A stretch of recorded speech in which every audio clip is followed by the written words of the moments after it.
everybody. Mark Levin here. Our number, 877-381-3811. 877-381-3811. The person or people who are involved in planning these bombs need to be found as quickly as possible to get some resolution here. Because the speculation is already beginning. It's like after a mass shooting, it just can't stop. And the speculation is being promoted in the media and by politicians, and that's who always promotes the speculation. It's a deadly serious matter. I underline the word deadly. Deadly. We've talked about the rise in violence in this country and our concern about it, about Antifa and Black Lives Matter, and about attacking public officials in restaurants. And we've said over and over somebody's going to get hurt. Now, we have no idea who's behind this. We have no idea of the quote-unquote political affiliation of the people behind it. We know all of those targeted are Democrats and CNN. That we know. But why comment beyond that? Because we don't know anything else. And yet, that's what's taking place now. And there's something really grotesque about the media in this country going on and on today about the heated rhetoric, the hateful rhetoric.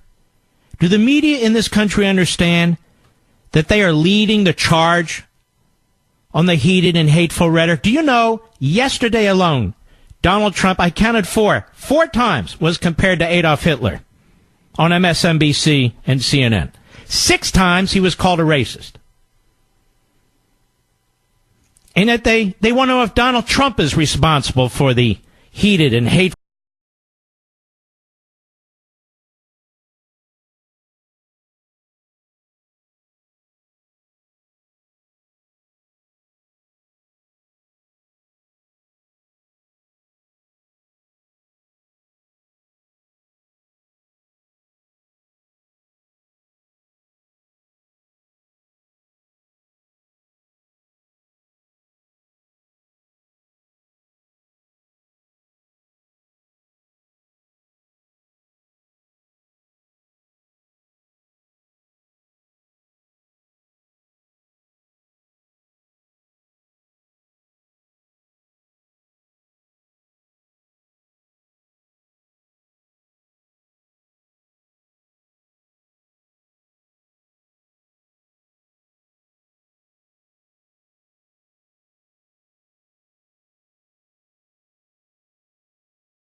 keep within their societies, not working with others outside of their societies, and suppress individuals within those societies to win the goals of what they're looking for. So those are very dangerous words, but I think it reveals... It's a very dangerous word, nationalist. It's a very, very dangerous... You got to listen to me throughout the program. I'm going to hit this very, very importantly in the next few minutes. Go ahead. We know who this president is. Well, I just want to be precise, Congressman. You're making a comparison between the President of the United States and Hitler, and I want you to explain exactly what you mean, because obviously this is controversial. Well, what I'm saying is that using the word of nationalism, and a nationalist, meaning that, you know, when you listen to Hitler, he was talking about German for the Germans, and that's it. Oh, come on. And Franklin Roosevelt was looking at America for the Americans. These are historically illiterate human beings that we have to listen to. He's not alone. Max Boot on CNN yesterday. Cut 18, go. It has disturbing historical echoes to me, Wolf. Now, nationalism has meant a lot of things over the years, and in the 19th century it was primarily associated with liberal movements, people like Theodore Herzl, the founder of Zionism, or Giuseppe Garibaldi, who helped to create the state of Italy, or Bolivar, who helped to create the states of Colombia and Venezuela. But in the 20th century, nationalism has taken on a much darker, much more negative connotation, being associated essentially with fascist movements. And you think of nationalists, you think of people like Franco and Mussolini and Hitler and Pinochet. Those are not exactly people that the President of the United States would typically be emulating, and that's why it's very hard for me to think of people in U.S. history who have described themselves as nationalists. This has not been a popular term. Okay. Well, I'll explain one, a very big one, who was in the 20th century, in a moment. Then we have Joe Scarborough, a really loathsome individual. Cut 19, go. I want to read this. This is referencing nobody. Right. So please, my beloved viewers out there, do not draw a parallel between what is said here and anybody. So he's doing this to attack Trump. And he thinks he's clever by saying, don't draw a parallel. Well, why else would he be doing it? Just to give us a history lesson on Hitler? Go ahead. That would hurt me very deeply, and you don't want to hurt me deeply. I don't want to weep on the show. So this doesn't relate to anybody whatsoever. It's just going through reams and reams and volumes. I love World War II, and big Churchill fan. Love what Rosa. So I was reading this. It's from the United States Office of Strategic Services in describing. And he just Hitler. happened to come across this, ladies and gentlemen, because when you think of Joe Scarborough, you think of a historian, particularly when it comes to World War II, don't you? Nobody sent this to him or put it under his rather huge bulbous nose. No. He found this on his own. Go ahead. And this only pertains to Adolf Hitler and pertains to nobody else. I just can't state that enough. No, of course but this not. is what they had for Adolf Hitler's psychological profile. And for those of you in the midst of reading World War II government reports, you'll find it fascinating. His primary rules were never allow the public to cool off, never admit a fault or wrong, never concede that there may be some good in your enemy, never leave room for alternatives, never accept blame, concentrate on one enemy at a time and blame him for everything that goes wrong. People will believe a big lie sooner than a little one. And if you repeat it frequently... that's enough. So there you have Scarborough comparing Trump to Hitler, even though he denies that that's the entire purpose of this. Then Don Lemon on CNN, cut 20, go. Wow. I'm a nationalist. Nationalist. Use that word. We're going to talk about that word tonight. It is a favorite of the alt-right and is loaded with nativist and racial undertones. And globalists have been used as a slur of sorts, sometimes even against those in the administration, often with anti-Semitic overtones. Okay, now keep in mind, these are media figures.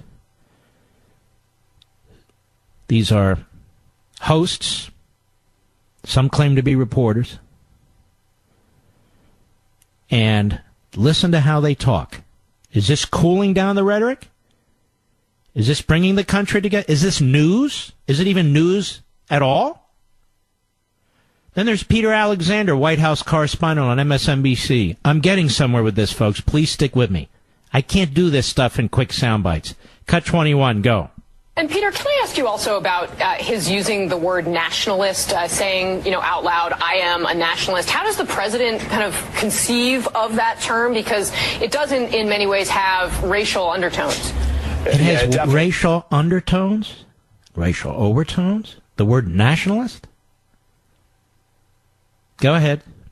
Undertones that are not just racial, they're xenophobic. This is something that the president sort of shied away from in the past. Obviously, nationalism was a phrase that Steve Bannon obviously embraced over the course of the campaign, and a lot of the president's opponents tried to pin this. Okay, you get the drift, and there's many others. So yesterday, Trump is compared to Hitler. He's a racist. He's a xenophobe. He's all these things. This is the media, or the media using selectively guests to say these things. They know what they're going to say. The media. And tonight they're out there saying, tone down, politics is divisive, it's too hit. Now they're reporting. And they're not really reporting. Slowly but surely, they're aiming at Trump. I am not a nationalist, ladies and gentlemen. I'm a constitutionalist. I believe in Americanism, not nationalism. And to correct Max Boot and everybody else you heard speaking,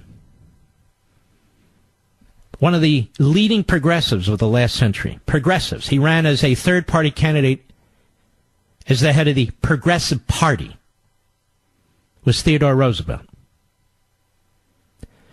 And on August 31, 1910, those of us who actually do study history, Scarborough, he gave a famous speech. You know what he entitled the speech? The New Nationalism. The New Nationalism. And in this speech, The New Nationalism, Theodore Roosevelt borrowed from a gentleman by the name of Herbert Crowley. If you have my book, Rediscovering Americanism, you know what I'm talking about. In his essay, his famous essay in something called The Outlook magazine, Promise of American Life, this had an enormous influence on Theodore Roosevelt. The progressive movement was really born out of the Republican Party early on. And its great leader would become Theodore Roosevelt. And in his New Nationalism speech, he called it his New Nationalism speech, he spoke about the New Nationalism, the object of a central government, the need for a ubiquitous federal government, the need to be interfering in the private sector, a rejection of market capitalism in many respects, a rejection of the I'm telling you the truth. A rejection of the Declaration of Independence as written.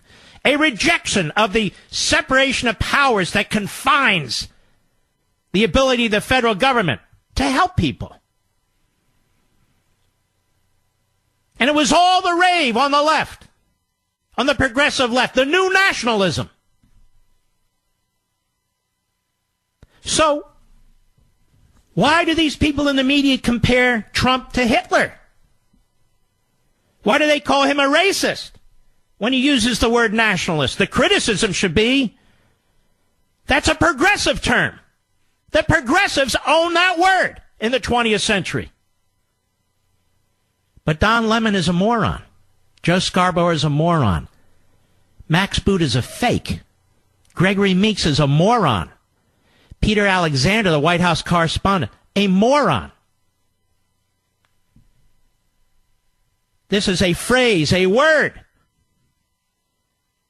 that is central to understanding progressivism and the centralization of the American government. Their intellectuals wrote about it all the time. So if the president's to be criticized softly, it's to be using a word out of progressivism. But no, the progressives who run the media for the most part, the leftists. They want to compare him to Hitler? Hitler?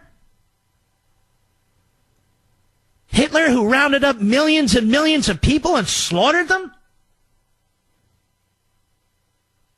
They use this phrase,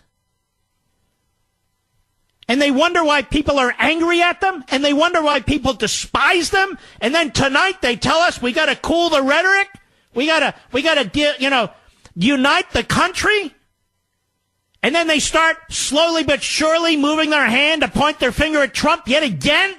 Mark Levin. Now, ladies and gentlemen, over at the New York Times, thanks to our friends on Twitchy and Ben Domenech of the Federalist, civility. The New York Times now printing fantasies of President Trump being assassinated with help of the Secret Service. For some reason, the New York Times book review asked 5 spy and crime novelists to imagine the next chapter of President Trump's term. So the odds were pretty good that at least one would end in his assassination, right? Well, Zoe Sharp was honored that her piece was included. Honored to be in the New York Times book this week alongside Scott Turow and Joe Finder and Laura and Lipman and Jason Matthews. We were asked to write short fiction on what happens next on the U.S.-Russia scene. She writes in excerpts. When it was time, he went downstairs, took his place in the lobby before the entourage appeared.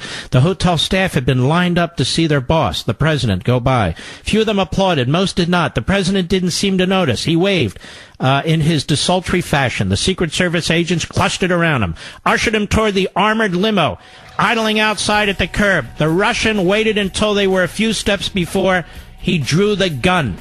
He sighted on the center of the president's back and squeezed the trigger. Oh, they're just having fun over there at the New York Times. Come on, ladies and gentlemen, civility. The media is going to tell us about civility, don't you know? I'll be right back.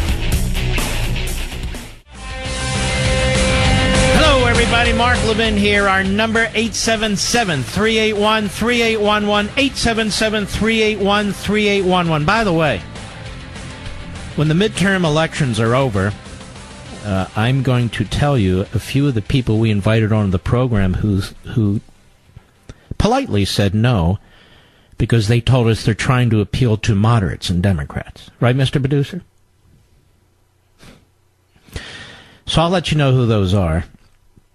I don't want to jinx their campaigns, but they're really quite pathetic.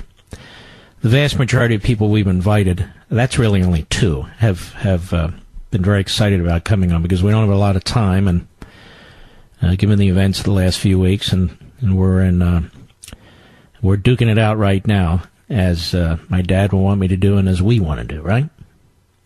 CNN put out a statement today that is really reprehensible.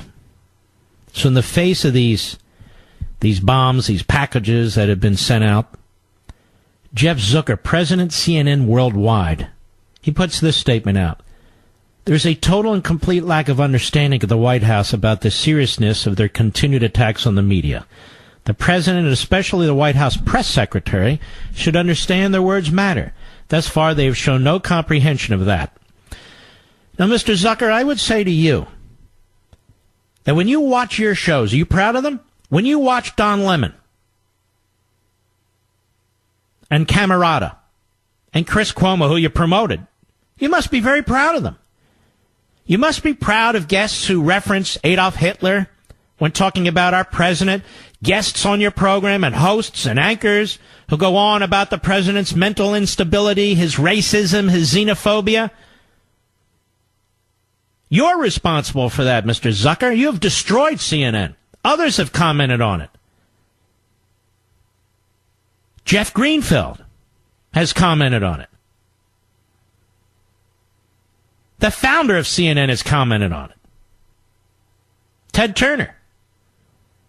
Others have commented on it. The kind of hate and partisan poison that you promote day in and day out. You know, it's one thing to be partisan. It's another when the President of the United States is talked about this way.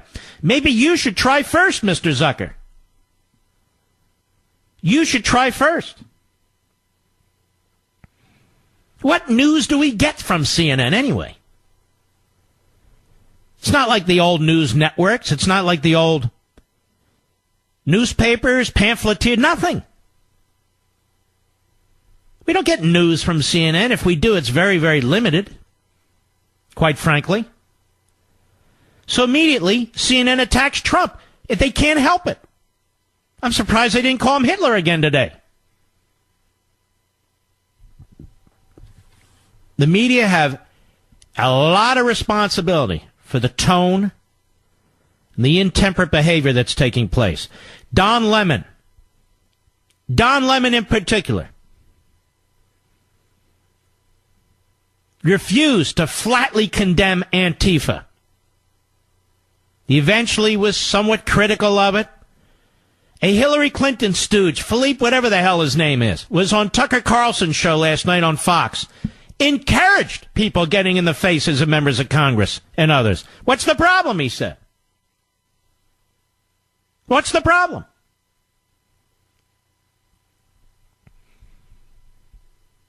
Oh, there is a problem. Now, I want to circle back, if I may, if I can find the damn thing. There it is. This big race in Florida for the governorship of Florida. Florida's a key state. Many of you don't live in Florida. Florida's a key state. Texas is a key state. To me, they're the two key states if the Republicans have any hope in the future of re-electing the president and future Republican presidents. They're huge states. The second and third most populous states, and the Democrats are dying to take them over. And they've nominated a Bernie Sanders socialist, a leftist, who has overseen a corrupt administration in Tallahassee, to be the next governor of Florida. He's pushing a $15 minimum wage, which we know what that does. Seattle tried it. It was a big failure. He's insisting that Florida law enforcement must not and will not turn over criminals who've served their terms in state prisons to the federal government to be deported. Instead, he would have them released into your neighborhoods. That's the only alternative. And Jake Tapper did a lousy job of explaining that. He didn't explain it at all. He wants Medicare for all, which means eliminate Medicare, eliminate every private insurance program, eliminate employer private insurance programs, eliminate insurance companies altogether, and the federal government will take over health care. Seriously, folks, really? He insists on expanding Medicaid in Florida to 800 to 850,000 more people. He says we're leaving $6 billion on the table with the feds. What he doesn't tell you is 25 cents out of every dollar spent in Florida goes to Medicaid as it is today. And you're not leaving $6 billion on the table because under Obamacare, the first few years of Medicaid, the subsidies were 100%, but they're not always going to be 100%. They could be 50%. They could be 30%. Who knows? But you in Florida will pick up the bill for all of it.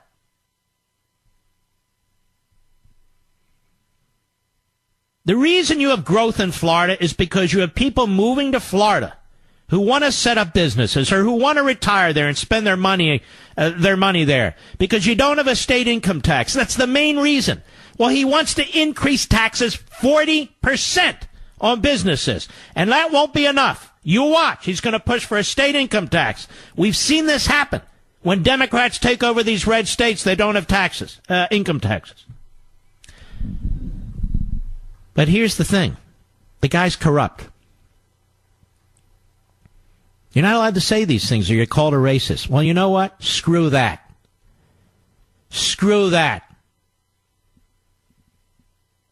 Records show FBI agents gave Andrew Gillum tickets to Hamilton in 2016. Now, some of you leftists out there, well, what's the big deal? Well, they gave him tickets. Somebody paid for his hotel. And also, there are other issues related to Costa Rica. You've got all kinds of corruption swirling around his administration in Tallahassee, which is why the FBI had undercover FBI agents in his administration.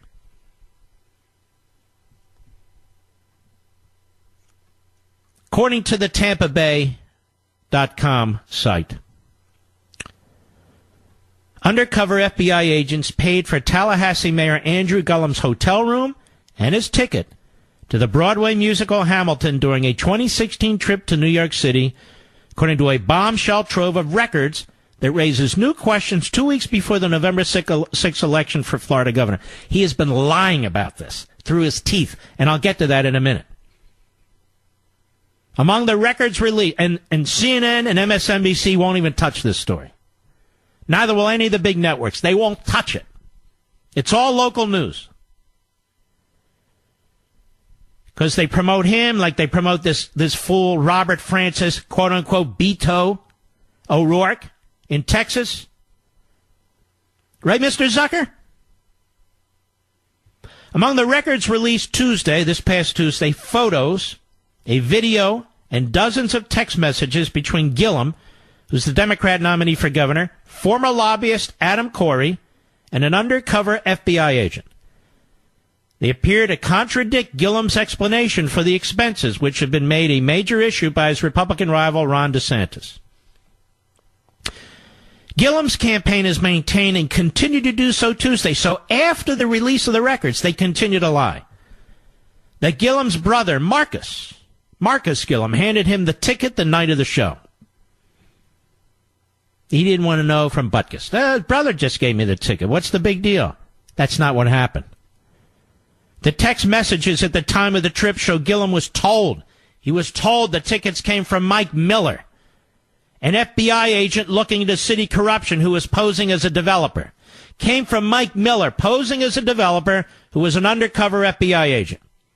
Mike Miller and the crew have tickets for us for Hamilton tonight at 8 p.m., Corey texted Gillum on August 10, 2016. Hey, awesome news about Hamilton, Gillum replied, according to the records. The campaign has not said how Marcus Gillum, who lives in Chicago, Illinois, came by such a sought-after Broadway ticket, or whether Andrew Gillum asked his brother about it. These messages only confirm what we've said all along, Andrew Gillum said on Facebook Live. So, in the face of his lies, caught with actual hard evidence, Andrew Gillum says, see, they confirm what we said all along, because he knows there's enough stupid people out there who will just dismiss it. We did go to see Hamilton, he said. I did get my ticket to Hamilton from my brother, and at the time we believed that they were reserved by friends of Adams, Mike Miller. And when I got there after work, got my ticket, we went in there and saw it. Assume my brother paid for it, and so as far as I know, that was the deal. Yeah, no big deal. Now, he knows that wasn't the deal. The new records came from Chris Kise, K-I-S-E, an attorney representing Corey. That's the lobbyist. Kise said he gave the records to the Florida Commission on Ethics, which is investigating a complaint about Gillum's trips to New York City and Costa Rica with Corey. He then gave copies to the campaigns of Gillum and DeSantis. Once a close friend of Gillum's, the lobbyist, Corey, is at the center of the FBI's long-running probe into corruption in Tallahassee. No one has been charged, and Gillum has said that agents assured him he was neither a target nor a focus of the probe. Well, if he's obviously part of the probe, can you imagine if Trump had done this?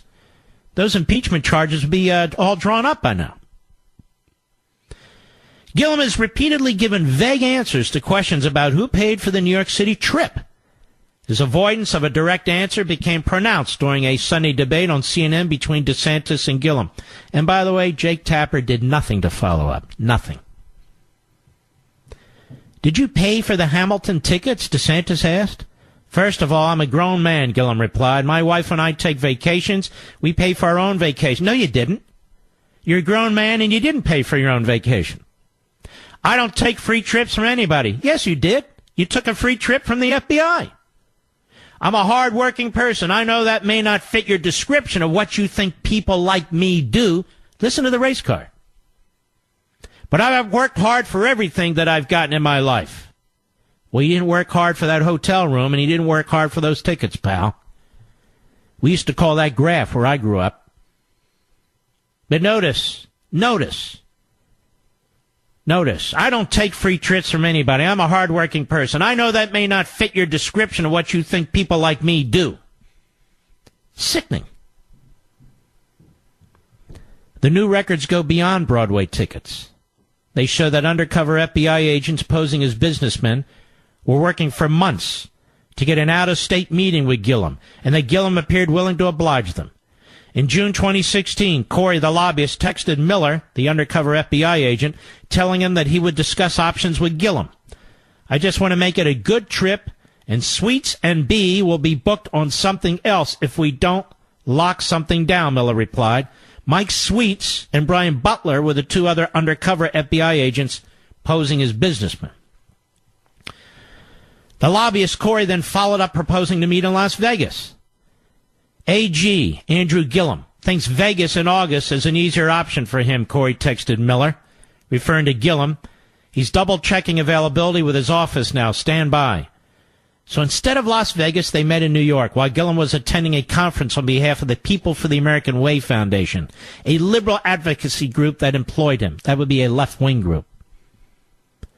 Text messages show Miller, that is the undercover FBI agent, paid for the airfare and hotel room for Gillum's brother, Marcus.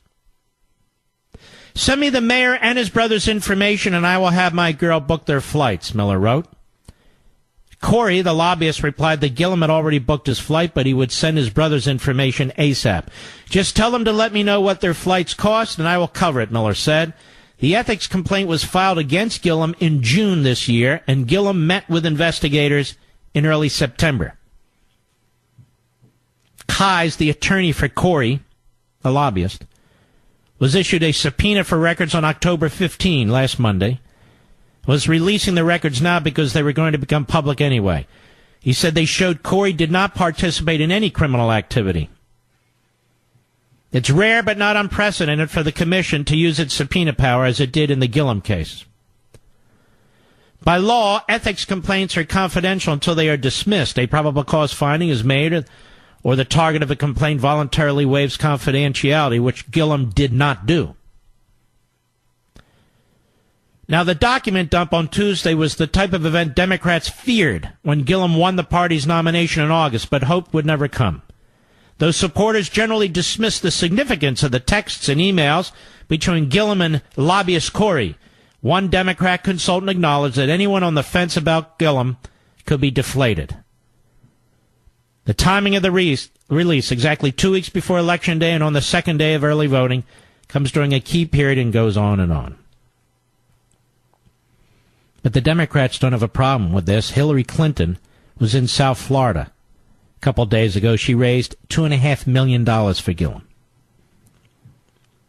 She could care less about any of this. The question is, will the people of Florida? You have a leftist, a hardcore radical leftist, who is in fact a hack.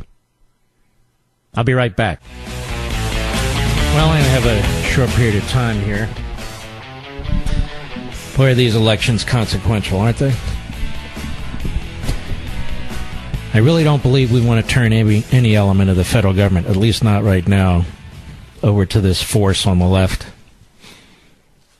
to give them a foothold. I really don't. There's so many things we need to do in this country. If we can hold the House and pick up some senators, we may well be able to secure that southern border, and that is crucially important. Despite what the left says, they're irrelevant. They have no intention of doing any of it. I told you yesterday, and I meant it. I meant it. There are hostile governments that are rooting for the success of the Democrat Party in this election cycle. You can bet Cuba, Iran. You can bet China, Russia. You can bet North Korea. They want to see this president crippled. They want to see him bogged down in his own country by the House of Representatives while they exercise their muscle, while they build up their military, while they take more and more aggressive actions. The left in this country and our enemies overseas have something in common. You have to admit it. They want to see the destruction of Donald Trump, our commander-in-chief. And if he wasn't an outstanding commander-in-chief, they wouldn't give a damn. But they care very much because he's been an outstanding commander-in-chief. I want you to keep that in mind. We'll be right back. What do you think any responsible president would do or would have done with thousands and thousands of illegal aliens heading toward our border? Other than Barack Obama. What do you think any president would have done? Eisenhower, Truman, Kennedy, Nixon, either of the Bushes, Ford, Reagan. What do you think they would have done when people are trying to invade the country right in our face? Only Obama and only the modern Democrats and the media today find something notorious in efforts to try and stop what's taking place here. It is they who are out of line. It is they who are out of sync. And now we'll watch very carefully tonight, tomorrow, and the next day, see how they try to exploit what's taking place today. They're right on the precipice. They're getting there. You can see it. You can smell it. You can feel it. They're right on the precipice. Zucker's already done it. He's blamed Trump. Soros' son has already done it. He's blamed Trump. And quite frankly, Schumer and Pelosi, in the statement they released today, they blame Trump. Their viciousness in the Kavanaugh hearings, their silence in the face of Antifa, their surrogates on cable TV, encouraging people to confront Ted Cruz or Sarah Sanders or the head of DHS or whomever in restaurants and so forth. Watching the media sit silently as Antifa is beating people's brains out. The language they use in talking about the President of the United States, Hitler, deranged, mentally ill, racist, xenophobic, it just pours from their mouth. Like the word the or the word is. And they accept no responsibility, none, for what they're doing and have done to this nation. Well, they may not accept it, but we place it. Mr. Zucker, you're at the lead of the caravan on this one. So is Phil What's-His-Face over there at MSNBC. I actually forgot his last name. Darren, Denver, Colorado, the great KVOR. Go. Hey, Mark. Yes, sir. Call. Listen, I just heard a comment in regards to your... Talk right into the mouthpiece. It's very difficult to hear you. Yeah, I had a comment in regards to the CNN earlier and Zucker. So, I used to be a... All right, Mr. Call Screener, let's call... I guess that's Darren. Is that who we're talking to? Let's call Darren back. I can't understand him. Let's get a clear line if he's available. Sorry about that, Darren. Let us go to Scott, West Branch, Michigan, on the Mark Levin app. Go right ahead. Hi, Mark. Just wanted to, I'm a retired engineer, and I don't believe in speculating, but as I listen to the media today, I'm hearing immediately it must be someone who hates the Democrats, and that's why they're going after them. And then I look at what's happening with the caravan, and that there's been speculation about the leftists supporting the caravan and those people and driving them forward. And I'm curious, is it really a right wing person that may be planning these pipe bombs, or is it really a leftist ploy to affect the elections in November? Well, we're going to find out, I hope, one way or the other. I'm not going to speculate on this, but people have said that to me, that it really doesn't make a hell of a lot of sense to do this close to the election and then turn off all these people against the Republicans. I have no idea whatsoever. And I'm not going to get into this speculation stuff. I agree. It's become so crazy lately on what. But I do know the media in this country have taken us to a very dark place. The media in this country, that throw around the words Hitler and Nazis and stuff like this, and they know better than this. And it's day in and day out. They know what they're doing. They become propaganda mills. If they don't like what the president says and they don't like the way he says it, fine, report it. But listen to how they talk. They're supposed to be news people. And they're not. And, we get to vote for president and so forth. We don't get to vote for Don Lemon. We don't get to vote for this one or that one who's on these cable networks. They're hired by these major corporations.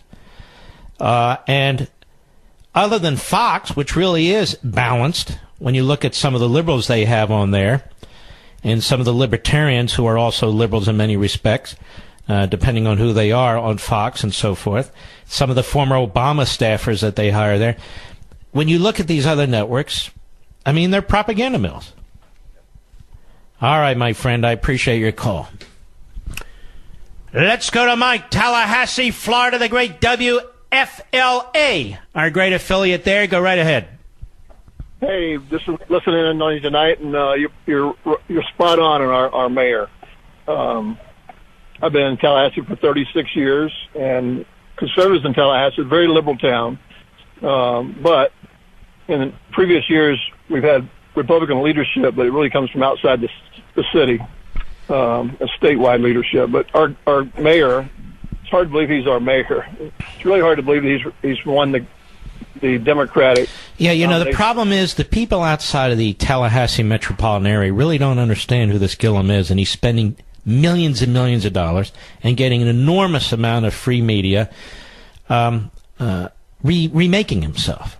And the national media want him to be remade. He's a lousy, failed mayor. He's a hardcore leftist. He drove your taxes up.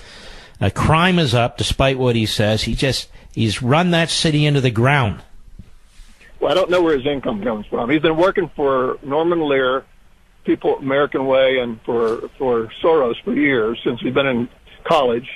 He works for an attorney now, and really the attorney worked for Norman Lear, and then when he started running for governor, they changed up the way it's run, and now he works for the attorney. But his money's still coming from Lear and Soros. He made $250 or $250,000 last year, and we don't know where it came from. The last 2 years. Now, what do you mean? I don't mean to be ignorant about this, so edify me. He worked for Norman Lear. You mean People for the American Way, right? Yes. He worked. Which is a radical left-wing organization funded by Hollywood. He's still working for him. There's an attorney in Tallahassee. There's a lady. I can't recall her name. I can look it up. There's a guy in the morning. Our morning conservative radio host. I listen to her more, but he's been telling it for years, and nobody will listen. But okay, I'm listening now. Tell us. Well, it's a shell game. He's been working for Norman Lear, and then when he started running for governor, they changed the office, and the lady who's the attorney that works for Norman Lear, now he's working for her. Yeah, so because they want to change. They don't want people to know who he is. Yeah, it's a shell game. It's a shell game. He puts up these things just like what you pointed out, which we've been talking about for a couple of years now, with the corruption and the FBI investigation has been going on for a while now. So tell me something. Jake Tapper was the moderator of a debate a few days ago. How come he didn't bring any of this up? Yeah, that's crazy. It should have been. In the summer, his Democratic opponent should have brought it up. Corruption's corruption. But DeSantis, finally someone is exposing him 2 weeks before the election. He needed to be exposed months and months ago. He really doesn't need to be in the office of mayor. He needs to be kicked out of mayor. His whole staff's been under corruption. It's crazy. He's had chief counsels got in trouble for taking tickets from Florida State football games, and it's corruption. All right, my friend. I appreciate your call. Almost like the Keating 5 stuff with tickets and so forth and so on, but again, the media are covering this up, the national media. The local media is starting to get on this and starting to report it, like the Tampa Bay site. But the national media could give a damn. I even look on some of our friendly websites. It's not on there. I'll be right back. By the way, we're going to have full election coverage on election night from 6 to 9 p.m. Eastern Time here. You don't want to miss it. Now, if your affiliate is stupid enough to not carry my program, you can listen to it on Mark Levin app, on iHeartRadio app. You can listen to it streaming. You can listen to it on satellite radio. So we will be here no matter what, 6 to 9 p.m. On election night.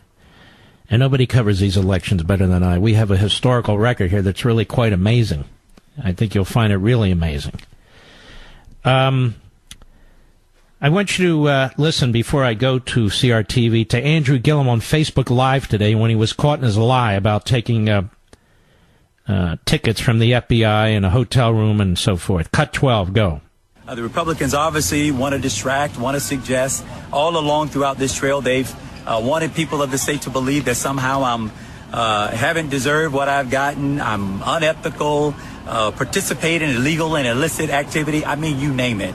The goal is obviously to use my candidacy as a way to reinforce, frankly, stereotypes about black men. Oh, cut it out. Stereotypes about black men? What, they take hotel rooms and free tickets and trips to Costa Rica from the FBI? Is that a stereotype about black men? You know, people will be really incensed about the way he's using his race, particularly people who share his race, about how he's wrapping himself in this and takes no personal responsibility. That wasn't the black community who got on that airplane. That wasn't the black community who took tickets for Hamilton. That's not the black community that's under investigation by undercover FBI agents. It's not the black community that went to Costa Rica. It's you, Mr. Gillum. Take responsibility for your own actions. It's you. It has nothing to do with your race. And this is how he hopes to dupe people. This is how he hopes to dupe people. How did CNN cover this, Mr. Producer? Cut 13, go. I think most American voters assume that politicians are not totally clean. I mean, they assume that they hang out with some people whom they take favors from and that sort of thing. And that's enough. And he goes on. This guy's Frank Brunei, CNN contributor. Hey, what's the big deal? We assume politicians aren't clean. What's the big deal? So he's not clean. We want him to be elected. That's all. What's the big deal? That's your news media, Mr. Zucker. That's your network, Mr. Zucker. That's your Democrat nominee, ladies and gentlemen, in Florida. Bill, Willow City, North Dakota, the great WZFG. Go. Thank you, sir, for taking my call. Okay. I'm calling about the bombs, and just because of what I used to do in the military. What did you do? I was 18 Charlie. You were a bomb maker. Well, yes and no. As part of the job, there's many other things I did. But just in the way the packages are wrapped, it takes away from the handling, and it leaves it open for anybody to get hit, not the specific target. And that's why I say there's a faulty. Also, how can pipe bombs go through an X-ray machine and not get picked up? Because all mail goes through a centralized station because of things in the past. I see. So that creates... Well, many of them did get picked up. Well, they did, but some not directly at the post office, from my understanding. But I'm still doing more research. Mm-hmm. Because I just picked this story up because I don't have TV or any of that. I just listen to the radio and different things. Well, I want to thank you for listening to me. All right, my friend, I appreciate your call and your service. Let's go to Frank, Jersey City, New Jersey, the great WABC. Go. Hey, first of all, thanks for taking my call and accept my condolences. You have a great show, and I just hope the people out there realize that this midterm election is probably the most important one we've had in maybe this country's history. This country's at a precipice right now. It can go one way or the other, and if people don't realize that, and every Democrat out there should actually be voting for the Republican Party, because not socialists, but Democrats, because hardworking people have a lot to lose. That being said, Mark, tonight on TV, I was watching a CBS at the gym, and I see along the bottom on the national news and CBS words to the effect of explosive language, making reference, of course, to the president in light of the bombings, these pipe bombs, and then saying that a pipe bomb person sent these bombs to the targets of the president's explosive language, strongly implying that the president is at fault for this. Yeah, it's so horrific what the left has turned into, but the media leads the charge. Thanks for your call. We'll be right back. Hello, everybody. Mark Levin here. Our number, 877-381-3811. 877-381-3811. It's a great piece of conservative review by our buddy Daniel Horowitz. In just 17 months, illegal alien family units increased by 960% at the border. 960%. There are a lot more than roughly 14,000 people seeking to invade our border, he writes. The American people are rightfully concerned about the brazen caravan, quote-unquote, of invaders headed for our southern border and fully expect that it will be stopped at all costs before it reaches our border, not in our courtrooms. However, we must not lose sight of the likely 800,000-strong quiet invasion at a less public level that is crossing our border this year.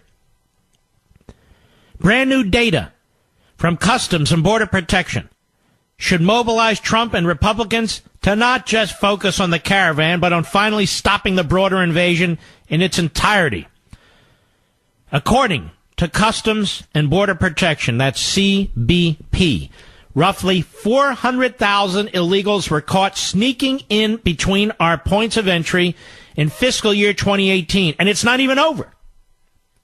Another roughly 125,000 presenting themselves at the port of entry in FY 2018 were deemed inadmissible. The fact that the overall numbers increased by 106,000 from FY 2017 is enough of a concern, but several other data points are even more concerning. The trajectory and the nature of the border crossings are what should really worry us. First, it's important to remember that border agents will tell you that the U.S. typically apprehends only about 50% of those who illegally cross the border. That means that there were likely close to 800,000 people who crossed the border last year, not at our points of entry. Now, as such, it's not just the several 100,000 illegals that were released into our population after being apprehended that should concern those who care about their communities and schools. What's more concerning are the people we never apprehend, who most likely are more dangerous than the ones we did apprehend. As Brandon Judd, president of the Border Patrol Council, explained several months ago to Horowitz, the criminal cartels are pushing them, that is these family units, in front as the sacrificial lambs, forcing me to use my resources to take them into custody so that they can then cross the dangerous criminals right behind them. And we play into their hands by continuing to humanize the way things are happening on the border. It's more than humanize. We romanticize it, ladies and gentlemen.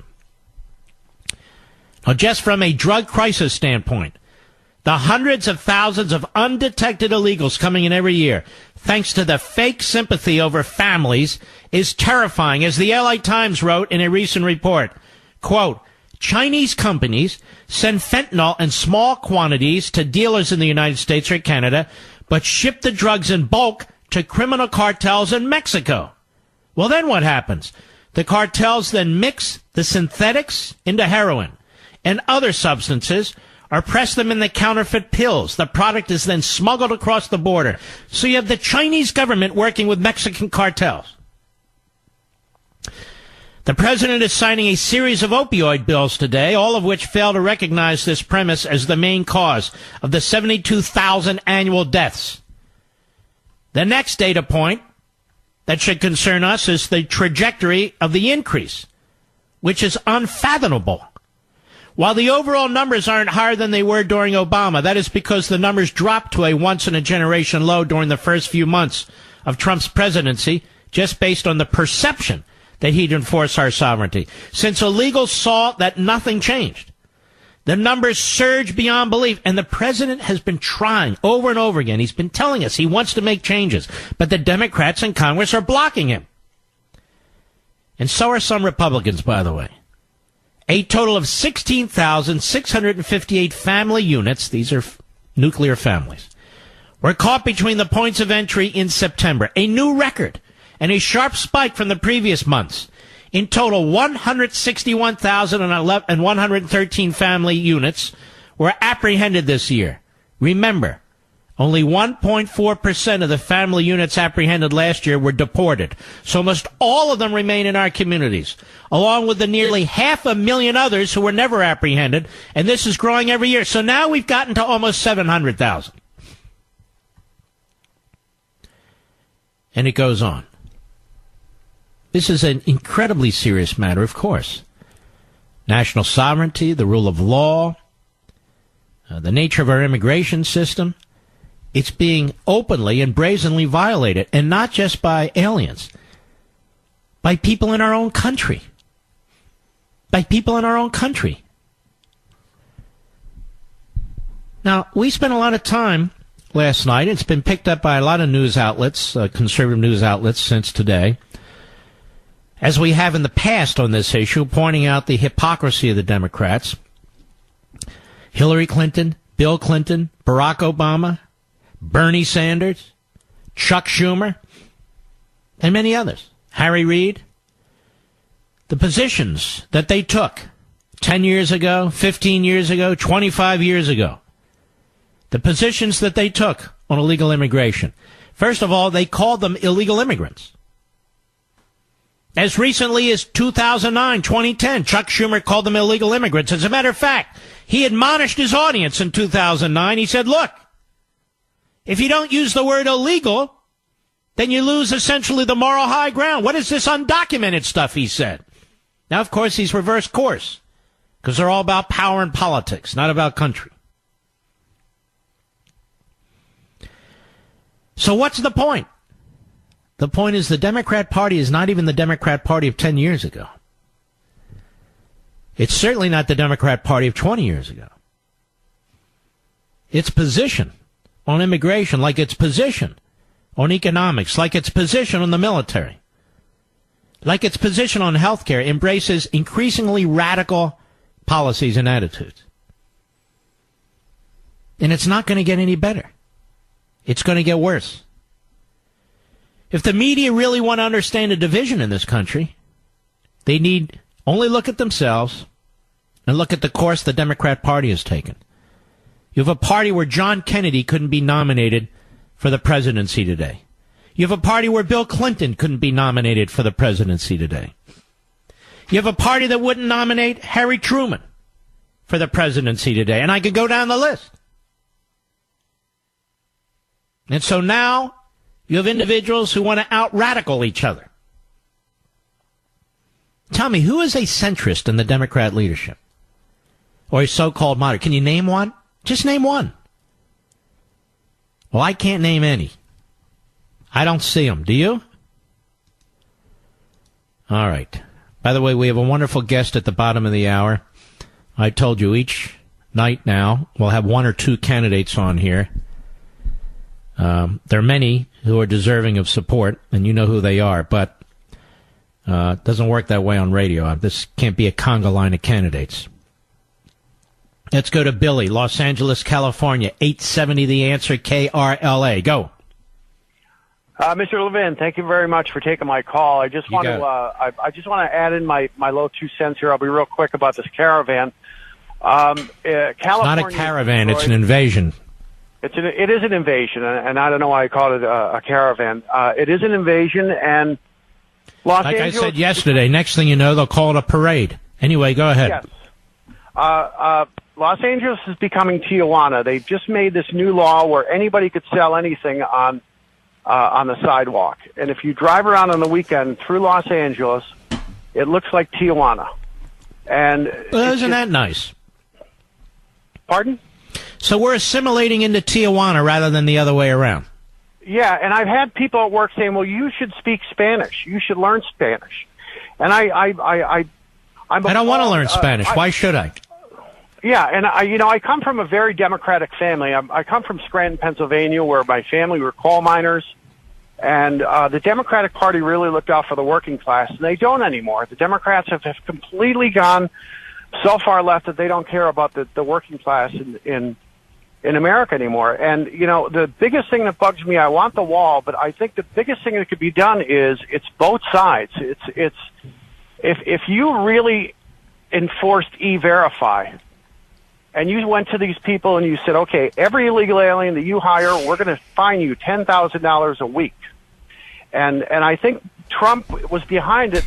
And if I'm not mistaken, that was brought up during this whole Dreamer thing. Well, I'll give you another one. Why don't we enforce our visa rules? 45% of the people here illegally come through the front door and overstay their visas. Yeah, exactly. And it's just really frustrating because I'm a Republican in Los Angeles, and I don't keep my mouth shut. I let everybody know how I feel. Not and I usually do it in a humorous way, so I don't cause any type of problem. But I can't wait to get out of California because the Southwest and Texas and so many other states from this invasion are going to be turning into a third world. Isn't it amazing? People with maybe not in your case, but people who've been in California, their ancestors, they've had generations of family members in California. They're the ones now immigrating to other states while people are coming here illegally from south of the border. It's really incredible. Yeah, it's very pathetic. It's just going to be, I keep telling my friends, in 20 years, it's going to be maids and multimillionaires, and the middle class is going to be out of California. Mm-hmm. Anyways, I really appreciate your what you do for all of us on your side, and have a wonderful day. The only side I'm on is the side of the Constitution, the sign of individual liberty, and the sign of private property. We call that capitalism. Thank you, my friend. That's my side. John, Lake Havasu City. KNTR, a great affiliate. Go ahead. Good evening, Mark. Thanks for taking my call. You got a great show. Thank you. Hey, I just wanted to touch one moment on immigration. 58 years ago, JFK said that America has a limited capacity for taking in immigrants. That's why we have a lawful immigration program. The problem has been occurring for, 58 years, 60 years.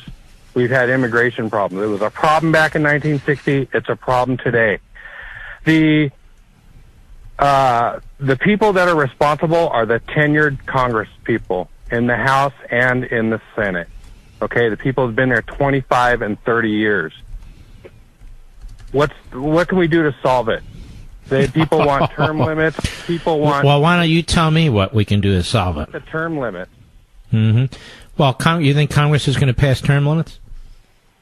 No, they're not. So how do we get them? Power. The people. So how do we get term limits? You asked me a question and you're talking over me. So how do we get term limits? We already have them. The people set the term limits by going out and voting out. You just said to me we need to set term limits, and now you're telling me the people set the term limits. I thought you meant from a constitutional perspective. We all know that people have the power to vote people in and out of office. Limit.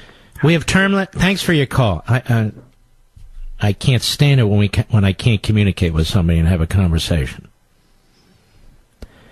It's obvious we know we have the power to vote people out of office, but when you get into states, certain one-party states, it becomes almost impossible, doesn't it? We have a term limit for a president of the United States. The Constitution was amended to provide for it. No president can serve more than 10 years or 2 terms. Period. We do not have term limits for members of Congress. I think we need them desperately. The only way to get that is through convention of states. Congress isn't going to term limit itself. These guys like power. So it needs to come from the bottom up. And if you don't know what convention of states is, you go to their website and read about them. Conventionofstates.com. Couldn't be simpler. I wrote an entire book on the process called The Liberty Amendments. So when people say, what do? I don't know what else to do. I spent 16 months writing a book explaining the process and my proposed reform amendments. There's an organization out there that breaks its back every single day, trying to encourage people to participate in it. I mean, we can't do it for you. Everybody has to do it for themselves and participate in this process. There ought to be constitutional term limits. But that's not enough. There's a lot that needs to be done. We need to limit the ability of the government to borrow money. We need to limit spending to a percentage of the gross domestic product. We need to limit, as a constitutional matter, regulations in this country that are imposed on us by unelected bureaucrats. There's a number of things we need to do. That's why I have 11 reform amendments to get people to think about these things. And I suspect it'll get bad enough in this country one day when people will embrace it. I don't know if it'll be in my lifetime or not. No way of knowing. We'll be right back. Mark Levin. Let's go to Tom, Atlanta, Georgia, the great WYAY country. Go. Hey, Mark. Thanks for all you do. And, you know, dictators have always got the press and the media controlled and on their side. So when the big media accuses Trump of being a dictator and a Nazi and a Hitler and all this stuff, I don't think it really applies because he's gone after the big media. And so this is totally oxymoronic or paradoxical or whatever you want to say. Well, no, but this is a very interesting point. Your point would be then Barack Obama would be, and his relationship with the media would be more akin to what they accused Trump and his relationship with the media to be. Thank you, sir. And just another example of leftist sinister projection. And one more quick point, sir. The word in Latin for left is sinister, which perfectly describes everything about the left. And if we just keep that little tidbit in mind, I think that's a gift from above for us to know that. Then I think all will be well. Well, I'm a little rusty on my Latin, you know. But, you know, I had to go to some medical training, and so I learned left and right and different words like that in Latin. Right hand is mono dexter, and left hand is mono sinister. That's why the nuns used to wail on us when we tried to use our left hand back in the day. All right, my friend. There you go. We learn something every day. Thank you. Let's go to Susan, Beverly Hills, California, 870 The Answer. Go. Hi, Mark.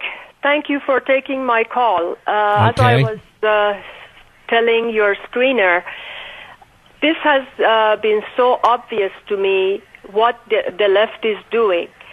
They started all the civil war stuff in Libya, then all Arabs, Middle Eastern... Wait a minute, the left in our country started the civil war in Libya? No. Whoever is behind all of these. They took over Europe by Arab Muslims, refugees. If you remember, it wasn't that long ago. And they are doing the same thing with the U.S., with... All right, my friend, I have to go. No offense. I'm not sure where we're headed with this. Anyway, I'll be right back. You know, there's a race for the Senate in Mississippi. It's not talked about much outside of Mississippi. And there's a gentleman running who I've always been a big fan of, and his name is Chris McDaniel, and he's running for the Senate in Mississippi. How are you, sir? Hey, I'm great, Mark. Thank you for having me, sir. Well, it's my pleasure. And explain to everybody in the nation, as well as in Mississippi, how this particular election works. Well, it's a special election. You might recall that in 2014, I ran against a 41-year incumbent by the name of Thad Cochran, and we defeated Mr. Cochran the first night. He came back out, and he scared 40,000 Democrats into a Republican primary, and they stole the race from us in 2014. Well, I remember that.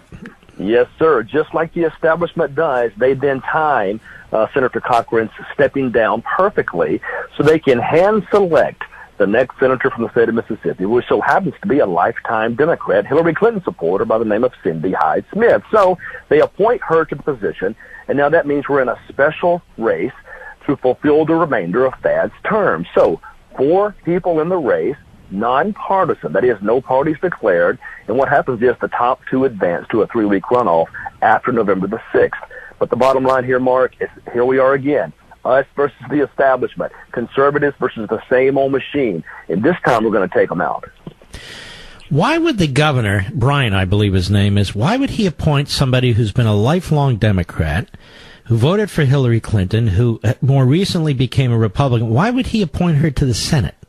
Well, Mark, I think this may surprise some of your listeners, but Mitch McConnell doesn't like me very much, and I don't like him very much either. So with that said, Mitch McConnell met with the governor, and his instructions to the governor were anyone but McDaniel. So sure enough, they polled all the statewide against me, and they didn't work out very well. So they finally found this one person who didn't have much name ID. The thought process was, despite the fact that she was a lifetime Democrat, we can appoint her, we can raise a whole bunch of money, we can define her as a Republican, even though she hasn't been, and she may have a great chance to win. So that's why it was. Mitch McConnell hand-selected this person to be the appointee. You know, I know there's a lot of my conservative brothers and sisters out there who now think the world of Mitch McConnell. I do not. I think what he did in the case of Kavanaugh is something that any Republican leader must do and should have done if they can't deliver a Supreme Court position when they control the majority in the Senate. I don't care how small the majority is. That would have sank the Republican Party for a decade, in my view. Now, having said that, it's actually more than that. You are a constitutional conservative. Explain your views. Well, I'll go all the way back. I was the state's lawyer against Obamacare. I represented the lieutenant governor and 10 other petitioners against Obamacare. But here are my positions, I guess, outlined for you. I believe strongly in the Constitution. I'm an originalist by orientation. I've read your book, Men in Black. I understand the power of the court. And the bottom line here is we've got to find people that can construe the document as originally intended. And that means rejecting this living Constitution nonsense that's pushed by the likes of Kennedy and Sotomayor and the like. We need to find more Scalias, more Clarence Thomases, more individuals like Gorsuch that can stand and construe this document the way it was meant to be. And what that means simply is the federal government is way too large. It's doing way too much. Article 1, Section 8 gives it all the power it's supposed to have. All the other powers belong to the states and the people, respectively. So in every vote that we cast and every speech that we give, the idea is to decentralize the power of the federal government and give those powers back to the people. Chris McDaniel, tell us about your race in Mississippi. How's it going? It's going very, very well. Obviously, the establishment, they work hard to cut off our money supplies. That's one of the big fights that we always have. When you stand up against the establishment, when you push back, they punish conservatives for doing that. And yet we still have to have the courage and the guts to push back because they cannot be allowed to destroy this country the way they have over the last several years. So what happens is they turn off our spigots of money, and we have to find new ways to raise it. And despite that would be an outspent 10-1, we're still winning the race. There's at least one PAC poll shows us up between 8 and 10. Other polls whispered around town show us up 2 or 3. Other polls show us down 5. The bottom line is we're winning this race. We have 5,000 volunteers on the ground. We have a superior ground game, superior social media presence. And if we can just get enough help to block and tackle for the next few days, we're going to win this race outright. Now, win it outright. It's the top 2 vote getters, or if you get over 50%, you're in? Yes, sir, that's the case. Over 50%, we're in.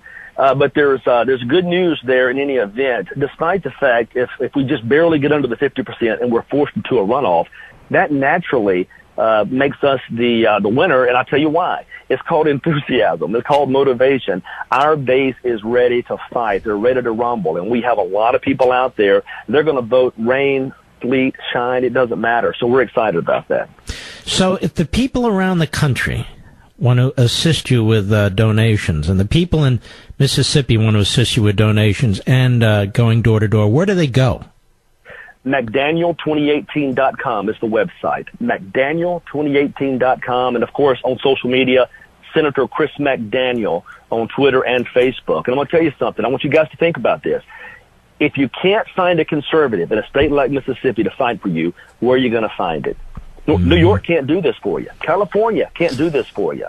It has to be the Deep South. You send me to Washington, I will fight every day to restore our Constitution and to finally get Trump's agenda passed. No more obstructionism, Mitch McConnell. We're going to get it passed once and for all. I think people forget that so much of Trump's agenda that he requires legislation has been left on the cutting floor, including the issue of the wall and immigration and the massive spending. They give Trump these bills that increase defense spending, which we all want, and then it increases spending across the board. And this is a huge problem. Yes, sir. Listen, we want that wall built. We want term limits imposed. We want to say no to amnesty and DACA. Now's the time to find our guts again as conservatives. We have nowhere else to go. We have nothing else to surrender, nothing else to compromise. The idea that we have to chase the Democrats towards socialism is nonsense. This is our time to stand in the gap and force this country back toward liberty, back toward the right. This is for all the marbles. We cannot lose this. Chris McDaniel, what is the website again? McDaniel2018.com. McDaniel2018.com. All right, and we will post it on Mark Levin Show Facebook, Mark Levin Show Twitter, so it's there. And I want all you Levinites out there, please, we have a candidate a night, maybe two a night. I strongly endorse Chris McDaniel. I think it would be a solid conservative for Mississippi. But, you know, senators vote on issues that affect all of us. All of us. And I just can't imagine the people of Mississippi electing somebody who was a Hillary Clinton supporter for all those years. Chris McDaniel, we wish you all the best, sir. God bless you, sir. Let's get out there and fight. Thank you. All right. Amen. Take care of yourself. Keep an eye on that race, Chris McDaniel. Very, very important. That would be a shocker. That would shake up the system. And he's got a good shot at it. He just needs some support, needs some financial support. So I hope you'll check out my social sites and link on to his site and give him some help. Every one of these candidates we're bringing on this week and next week, they need support. Otherwise, I wouldn't bring them on. And there's a big debate in about an hour or so, again in Florida with DeSantis and Gillum. And I'm a strong DeSantis supporter. Was an outstanding member of the House of Representatives. They immediately tried to smear him as a racist, and enough is enough. This guy is an Iraq war veteran. This guy went to Harvard Law School. He's done everything the right way, everything you're supposed to. And more than that, he's a solid constitutional conservative and capitalist. He's running against a radical, used to work for People for the American Way, and was supported by George Soros. And the guy got a big push, big endorsement from the hard left, Bernie Sanders. Now he's trying to kind of dress it all up, which is what the hard left does, in order to deceive as many people as possible. And there's a lot of independents in Florida who are falling for this. And now on top of that, we see the corruption. There was an FBI sting on the guy and his administration. Well, what's it, just a ticket to Hamilton? You try and get a ticket to Hamilton. And you try and get a hotel. And you see what that costs, a couple of grand. And then there's Costa Rica. And there's other things, too. And then he claims the fact that you even raise these things means you're a racist. That you're talking about all African American men this way. What? I can't succeed on my own? What, are you going to stereotype me? When somebody hides behind that, you know they're not innocent. At least in my humble opinion. Just one man's opinion. All right. Claudio, Rockford, Illinois, the great WROK. Go. Good evening, Mr. Levin. How are you? Okay, thank you. Okay, a lot of the topics and points that you make are typical ingredients of what is taking place in the destruction of Europe. And unfortunately, we in the U.S. are just mirroring that image. And I believe that that what we're seeing happening in this country is just it's just what they're seeing taking place in Europe, as far as the what they call them, you know, that they're migrants, they're people coming from the Syria, Sudan, and all these regions that are going through wars. And we have the media that is destroying everything and has their opinion and agenda. And they have in Europe the EU, which is people that are wearing suits but not appointed by anybody. They're dictating what's going on.